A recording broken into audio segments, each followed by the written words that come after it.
কৃষকরা black super 6 ও bullet king জাতের তরমুজ চাষ করছেন বাণিজ্যিকভাবে। এ জাতের তরমুজ এই আবহাওয়ায় সহনশীল হওয়ায় কৃষকরা সহজেই চাষ করতে পারছেন।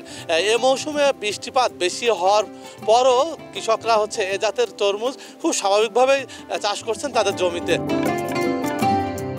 তরমুজ গাছগুলো ফুল আর ফলে ভরে রয়েছে, আর মাচায় ঝুলছে থোকায় থোকায় তরমুজ। তরমুজগুলো সংরক্ষণের জন্য নেট দিয়ে বেঁধে রাখা হয়েছে আর খুঁটি দেওয়া হয়েছে শক্ত করে, যেন তরমুজের ভারে মাচা যেন ভেঙে না পড়ে এবং তরমুজগুলো নষ্ট না হয়ে পড়ে। তরমুজ গাছ লাগানোর 60 থেকে 65 দিন পর বাজারে বিক্রির উপযোগী হয় তরমুজগুলো।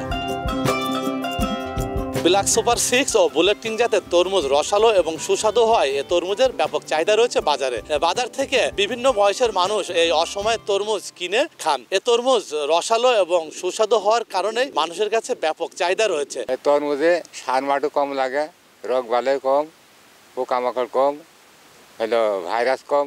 সময় থেকে অসময়ে তরমুজ চাষের সুবিধা হলো একটা, যে এই অসময়ে হলো ফল মার্কেটে কম থাকে, যার কারণে বাজারে এর চাহিদা অনেক ব্যাপক। তরমুজ এত পরিমাণ ধরেছে বান পর্যন্ত ভেঙে যাচ্ছে, এটা আমরা টেকনো দিয়ে রাখিছি, তারপর ঠেকাই না যাচ্ছে না, মানে এত পরিমাণ ফল। পলিথিন মার্কিন পাইডে তরমুজ চাষ করেছি, মাছা করেছি। তরমুজের চেহারাটা খুব ভালোই হয়, তরমুজ ওজনও ভালো হয়, কালার ভালো হয়। কৃষক 1 বিঘা জমিতে গ্রীষ্মকালীন তরমুজ চাষ করলে 80 থেকে 100 মন ফলন পেতে পারে এবং এক্ষেত্রে সে কিন্তু বিঘা প্রতি 1 লক্ষ টাকার উপরে লাভ করতে পারবে।